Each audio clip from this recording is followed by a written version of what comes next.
Paano pagsabi niyo po sa kanya? Pwede pong pakinaan yung videoke. Okay. Siguro po hindi nila narinig kasi malakas po talaga yung videoke. Ngayon po nakapagsalita po ako na hindi maganda na ang pangit ng boses niya.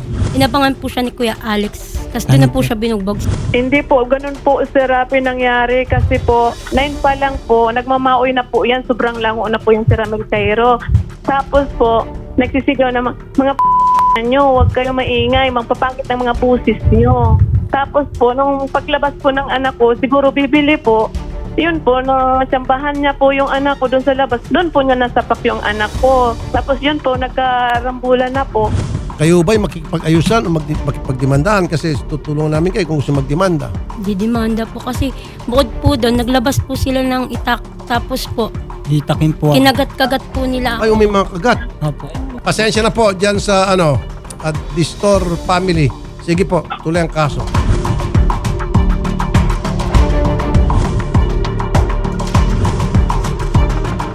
Kasama na natin again sila Ma'am Andrea, Sir Romel, si Nanay, of course for the first time, and si Sir Junray na kahapon mga nakausap po kayo no ni Senator.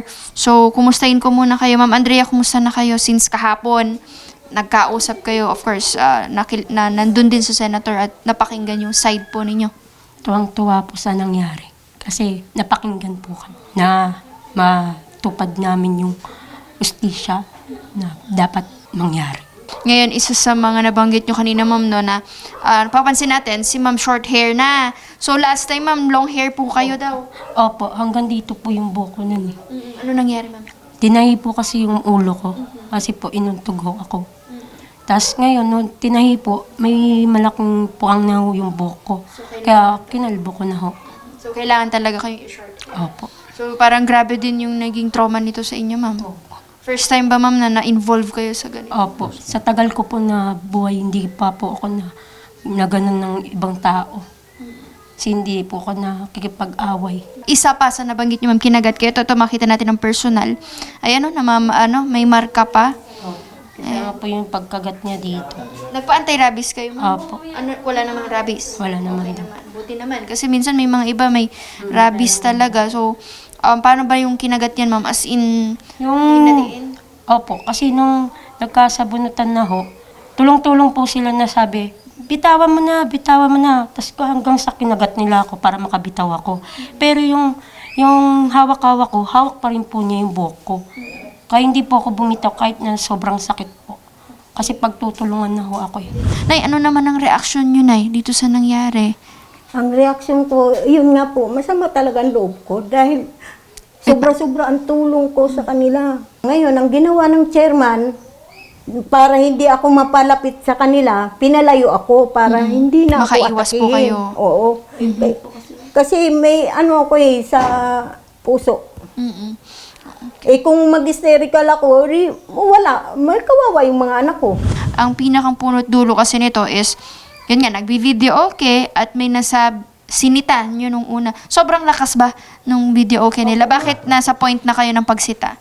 Kasi po umaabot na po yan dito hanggang sa bahay yung tunog.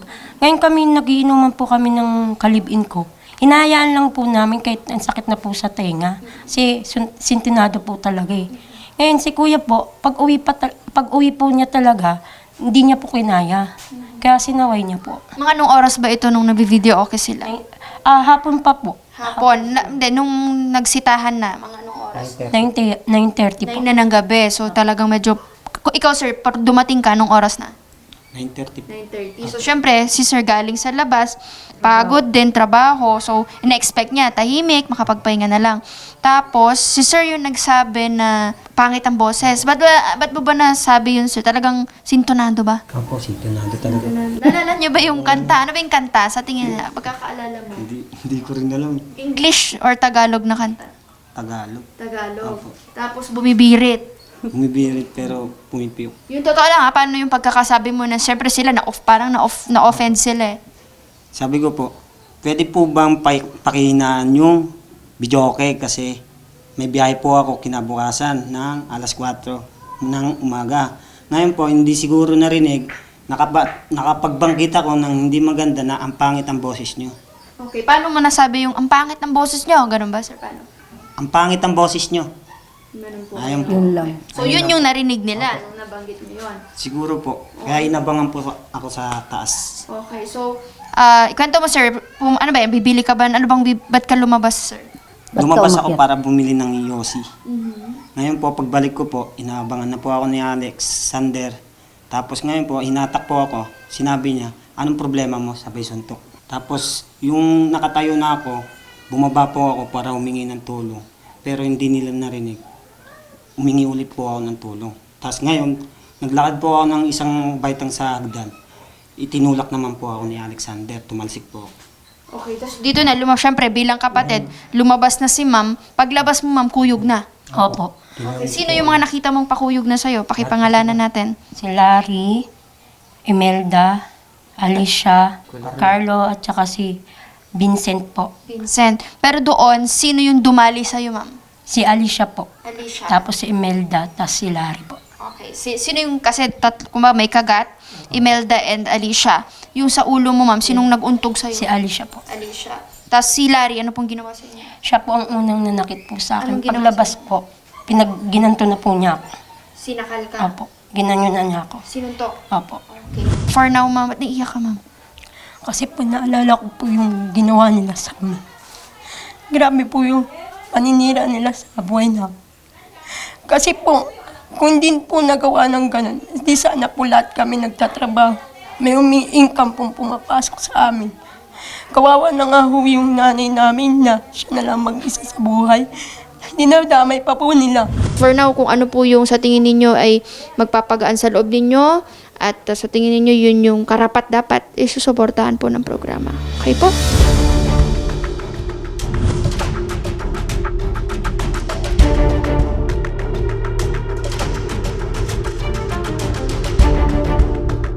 Dito ba sa barangay sir, may mga implementation ba kayo when it comes dyan sa mga pag-iingay? Dahil nga syempre magkakatabi, ayaw natin ma-disturb. Kasi doon nag-start na meron ba tayong certain oras na dapat ganito lang? Ganyan. Opo, meron at nag-iikot po ang ating mga tanod kasama po ating kapulisan dito sa pamumuno po ni Sergeant Pasyon. At pag may nagre-report po sa amin, doon po namin pinupuntahan. Kasi hindi po, hanggat may magre-report po sa amin, pinupuntahan po namin. Siguro sa pangyayari sa kanila, wala po nakapag-report kaagad sa barangay para po mapatigil natin ang video okay dyan sa lugar na yun. Paki-explain mo na yung side, ma'am. Bakit ba napunta sa kagatan? Ba't po kinagat, ma'am? Unang-una po, ako po yung may birthday. Kaya inaamin ko naman po na, siyempre, may video okay po. Yun naman po, alam namin po nasa 10:00 ang talaan ng pagtatapos ng video okay. Kaya kami, sumusunod naman kami sa patakaran. Ngayon, nagbe-video okay kami. Ito si Romel, baba, taas, naggugulo siya. Kung ano-ano sinasabi, may pagmumura pa. Yung pinagsasabi niya. Sabi ko nga sa pamangking ko, wag na ninyo kakungkuan, hayaan nyo, pagpasensya natin at pag natapos ka ako ang video, okay, wala na yan.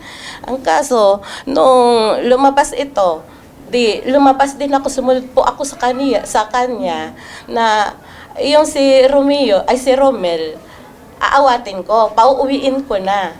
Ngayon, sabi ko, uwi ka na kasi magulo. Magulo ka ako itong kuha natin. Hintayin mo na lang matapos kami. Ngayon, sige pang ano niya, yung pag salubong niya sa akin, naitulak ko siya, papunta doon sa gate niya. Kaya sabi ko, umuwi ka na. Doon po nagsimula na lumabas ito si Andrea. Pero nabagsak po siya yung pagtulak ko kasi madulas. Lumabas ito si Andrea. Sinadya niyo ba, ma'am, yung pagtulak? Yung pag-ganyan ko sa kanya, papunta sa gate. Hindi ko naman alam na madulas pala yun. Nadulas siya doon. Ngayon, sabi ko naman, dapat ito si Andrea. Ang ginawa ni Andrea, kinuha si Ramel, pinasok na sa bahay para wala na pong gulo. Ngayon, ma'am, doon tayo sa tinulak. Hindi nyo ba sinadya yung pagtulak, Hindi ma'am? po. Kasi baka, ang Papunta sabi po ni sa sir, gate yung tinulak tulak siya. ko. Di ba? Paano ba ang tulak sa'yo, sir? Tulak Pinapauwi kong ko po pagano. yan. Talagang may pagsadya. Ginanyan po siya. Tapos, nung nagdapa na po siya, nadulas, kasi ang lakas ng pagka, sa kanya, tulak. Tinulak ulit siya pagtayo ni kuya. Tinulak ulit siya Hindi na siya pangalawa siyang tumulak kay kuya. Ako, paglabas ko, pinauwi na kita. Sabi ko, tama na, umuwi ka na kasi ba't kami naman ginaganito mo? Minsan lang kami nagkakasayahan sa isang taon. Yun ang sabi ko sa kanya. Ngayon, ang sabi niya pa nga nung andun kami dito sa Lupon, ang sabi niya sa yung statement niya na ako daw, pinasok ko sila sa bahay, sinuntok ko. Eh, hindi ko naman talaga yung ginawa. Ngayon naman, nung makita niya sa CCTV, ang ginawa niya man niya, doon naman daw sa agdanan sinuntok ko. Samantala, ako'y naninirahan po doon sa bahay nila. Doon pa ako naninirahan. Ba't po gagawin ko yun sa kanila? Sa 4 years ko pong nakatira dyan. Ngayon lang po ito nangyari kasi po ando naman ako kasi ando naman ako sa kapatid ko may birthday. Pinauwi ko na po talaga siya. Okay. Tapos po, mayroon pa po akong habol. Ito pong sinasabi po na yung pong ubusan ng pera po, hindi po namin yung sinabi. Kasi po, ba't uubusin namin ng pera? Kasi ako nakikitira nga alam ko sa bahay nila. Kasi ang bahay nila, kwarto nila siyam. Bali po yung isa na ako pa po. So, aminado naman kayo, sir, na tinutulungan din kayong makitira doon? Opo. Kaya po, konsiderasyon ko po nga, o kayo makapagsabi, kung sinusugod niyo si Alice, salo ba ako? Hindi ako nakikisali. Kasi konsiderasyon ko sa'yo, Ate Te. Ate Pes, oo, sinabi ko yan sa'yo. Noon pa. Hindi ko talaga yan, andyan ang kahit makita ang CCTV, di ko tinulak, di ako nakialam dyan. Yung sinabi niya lang ang inano ko, na pinasok ko sa bahay, hindi ko talaga yan pinasok. Magkaiba kasi kayo ng storya. So, bakit may pagsugod na po? Sino bang unang sumugod, ma'am? Kasi po, inabangan po siya eh. Bababa na po siya kasi bumili po siya ng Yossi. Pag ano niya po, malapit ka na po siya. Sinong sinabihan. umabang sa kanya? Si Kuya Alex po. Okay, and then? Sinabihan siya na, ano bang problema mo? Ilan niyang sinuntok. Kita po ng kapitbahay kung ano pong ginawa niya. Okay. So, yun na. Doon nag-start. From Sir Alex, sino ng mga sumunod? Bakit, ma'am, kinagat niyo daw si, Kahit po mamatay ako ngayon, hindi ako kumagat sa kanya. So, sino po ang kumagat Kahit kayo, ma'am? dito pa ako maglumpisay, hindi ako kumagat sa'yo.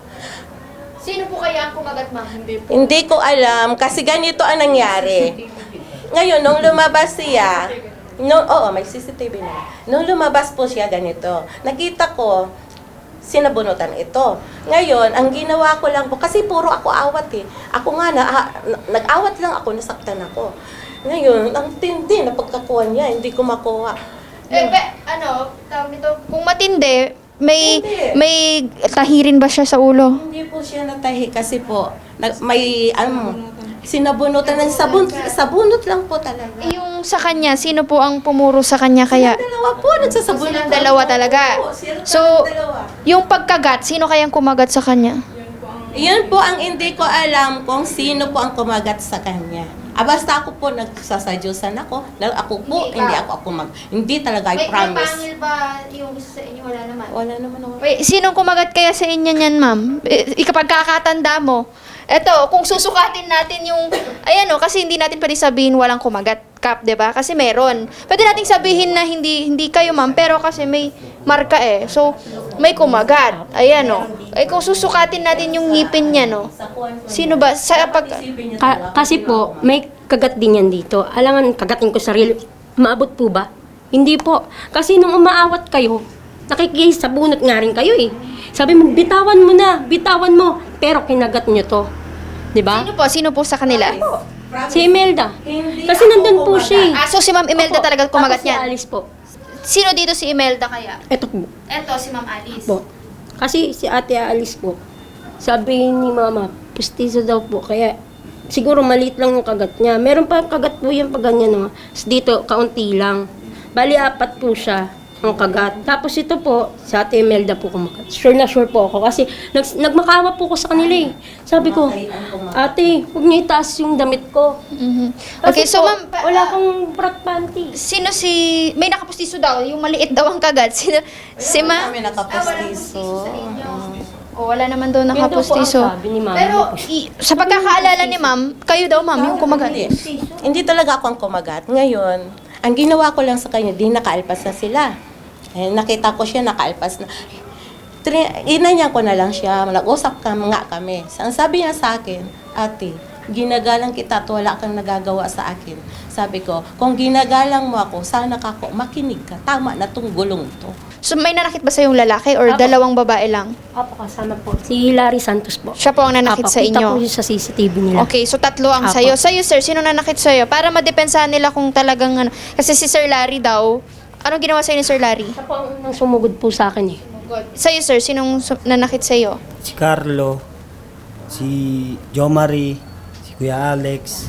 Ganito yan hinadla ko siya kasi ayaw niya kong bumalik. Nakikita ko sa video na pinapaalis ko sila. Pinapabalik ko doon. Etong naman, ayaw, Kasi kung gusto ko talagang saktan yan, initsa ko na sa, sa estero yan. Nilak ko, ayaw papigil, balik ko sa amin. At saka ilang beses na rin kasing nangyayari yan Na taon lang na nasa bahay ako. Walang, lagi silang may mga, may mga data kami dyan. May summon, may barangay na nagaganap. Sige, nandun na tayo nagkasakitan, pero kayo daw yung sumugod. Nag-headlock po kayo? May hinedlock kayo? Hinedlock ko siya hindi ko siya nasasakal. Kasi kung nasakal ko, madadali ko talaga yan ayaw ko kasi niyang kumalma. Pinapakalma ko sila, sinisigawan ko, kumalma ka. Rinig na rinig ko sa CCTV yung sigaw ko. Kumalma ka. Ganun yung sinasabi ko nun. Kasi sugod ko siya sugod pabalik kung alam ko lang yung nanay ko nasaktan, hindi ko pa kasi alam na nanay ko nasaktan Baka masaktan ko siya. Si Imelda hindi ko alam na saktan, alam ko nung natapos Ano ba yung nagpa-trigger ng away at bakit inabangan niyo, Sir Alex? Dahil sinabihan na pangit yung boses? Nyo, ang papangit ng boses nyo, tumigil na ka, ingay nyo, pabalik-balik siya, hindi lang yung pabalik-balik. Pero kasi sir, aware po ba kayo na, gets namin, party-party, happy-happy, pero kung may ganun na nagre-reklamo, dapat hininaan na natin, sana, diba? Sa akin, masasabi ko lang kung kayo may pag-asa pa maayos dito sa barangay, ayusin natin. Ngayon, kung may karapatan naman kayo, sundin nyo ang karapatan nyo, nasa sa inyo kung sa inyo dalhin ang problemang ito. Kayo ma'am, ikaw ma'am Imelda, anong gusto yung sabihin? Kausapin nyo po, para baka... Ang gusto ko, ganito na lang. Magkapatawaran na lang tayo sa lahat. Mag-usap tayo. Kasi dati naman tayo talagang magkakaibigan Doon na lang tayo, Andrea. Kasi lahat naman sa atin may nagawang mali. Sa lahat ng nagawa ko sa'yo, sa ngayon, humihingi ako sa'yo ng pasensya. Sa ngayon lang ma'am. Sa lahat. Hanggang ngayon, humihingi ako sa'yo ng pasensya. Kung ako'y nagkamali sa'yo, pasensya, patawarin mo na lang ako. At kami. Alam mo, Andrea, sa totoo lang, sa lahat ng nagawa ko sa'yo mulat sa pool, pasensya na lang. Maawa ka sa mga anak Alam mo, ko. kung ginawa niyo yan nung una pa lang, di tayo nakaabot sa tulpo. Hindi tayo nakaabot dito. Ano gusto mong gawin ko? Nagmatapang pa kayo Hindi ako Kukuha nagmamatapang. ng CFA. Nahuli yung si Iplog, Diba? Andrea. Lunes lang to nakuha ko, promise. Tanungin mo Unang sa hearing din, hindi lupon. mo sinabi yun. Nahuli talaga. Nanghingi na ba sila ng tawad sa inyo? Hindi sa po, mga hindi previous po, na- hindi po. Nagkaroon na ba ng sorry, pasensya na, Hindi rin po, hindi Wala. po. Ngayon pa lang. Opo. Sige na, Andrea, patawarin mo na ako kasi yung mga anak ko, maawa ka. Hindi ka sa amin naawa, te. Hindi ka naawa sa amin. Ano gusto mong gawin ko? Wala. Tuloy yung kaso. Yung nangyari sa atin, may pagkakamali kami. Pare-paras tayo nagkasakitan. Siyempre, kailangan pare-paras din magpasensya dapat. Una na, manghihingi kami ng pasensya. Kung magkasundo tayo, hindi na lang sana sa salita o sa halimbawa sa ng dulo ng ballpen magkasundo. Kumbaga pag halimbawa magkasundo man, magkahiwalay dito, walang pakialaman. Maramdaman mo yun, Andrea, pag nagkaanak ka. Salamat sa dahilan para mas magkasundo talaga kayo. Sorry na. Ikaw din. Nagkaroon ka rin ng anak, mararamdaman mo kung paano ka nagkawan. Kasi alam mo sa totoo, wala tayong Parang anak na. Alam mo sa totoo, Andrea. Nandito tayo kung kaya pang mapag-ayos. Kung hindi, wala rin naman pong magagawang programa ni Senator. We have to respect the decision of mom. Gawin ko. May sakit ako ngayon, Andrea. Hindi, te. Hindi talaga. Stress din po kasi yan Stress dahil na stress yung- na ako mula noon. Para sa akin. Reklamo. Sige na. Hindi talaga. Sige na, patawarin mo na siya. Hindi Para sa akin.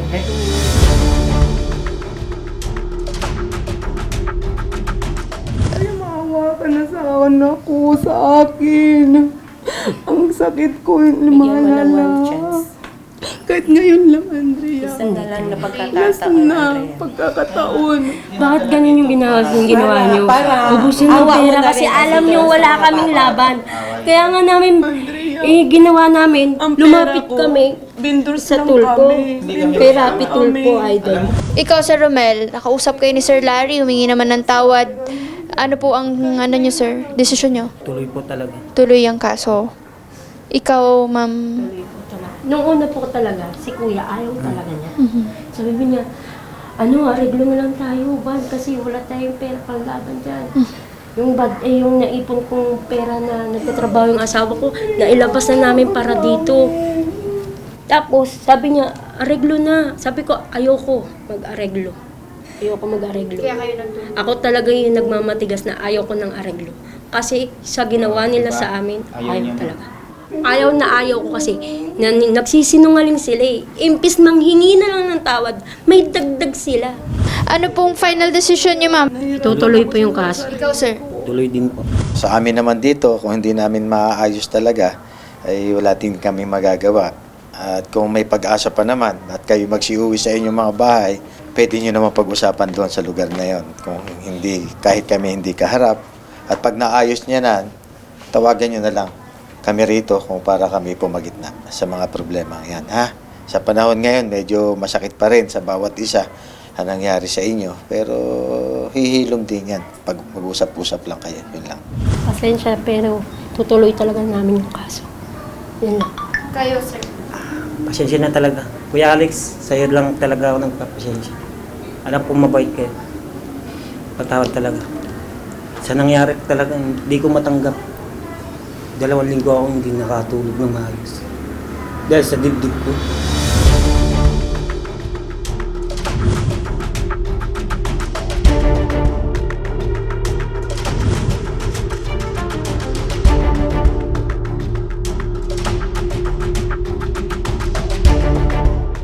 Initially, no, dun sa kwento niya na merong talagang physical injury which is may karampatang complaint po talaga. No?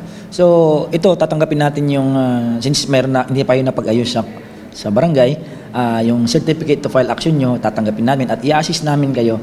Dito na tayo magsisimula na kuha ng kayo ng mga statement at kung ano yung mga nakalap nyong ebidensya tulad ng mga medical legal, whatsoever.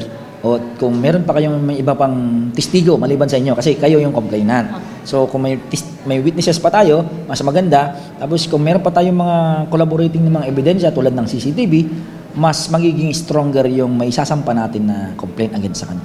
Exacto, sir. We have the witness dito na naka-witness po. Yes, sir. At yung CCTV din, ma'am. You have the footage also. Kompleto na to. So actually malakas yung case nyo. Unang-una, yung sa medical pa lang, lalabas talaga doon na physical injury kasi nga may medical. So meron na. Pangalawa, meron yung complaint. Pangatlo, yung witness. At kung, of course, yung mga ebidensya natin na So yun, definitely, sasampa ito. Pero ano ma'am, rest assured, ito na, nakalapit na tayo mismo sa kay Colonel Ryan, which is ang ating head ng buong kapulisan natin ng Antipolo. So, rest assured na ma-assist po kayo ng maayos, of course, with the help of Senator, and wala po kayong kailangang problemahin dyan. Fair naman po sila, Colonel, okay? Sa ating mga kababayan, respetuhin na natin yung karapatan ng iba. No?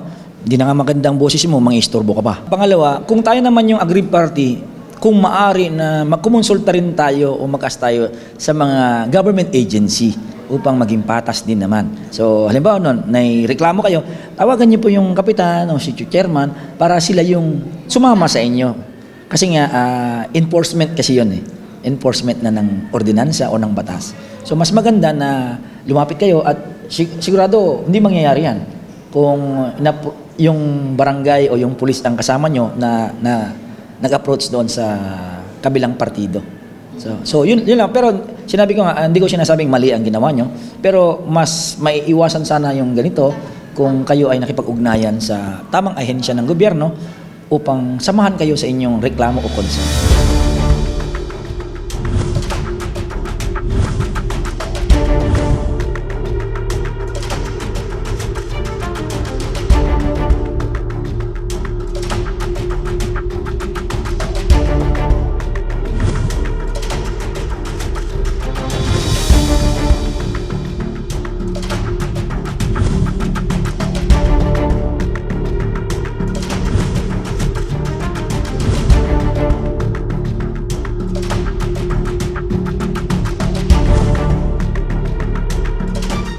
Sir Idol Rapi Tulfo, salamat po sa inyong tulong.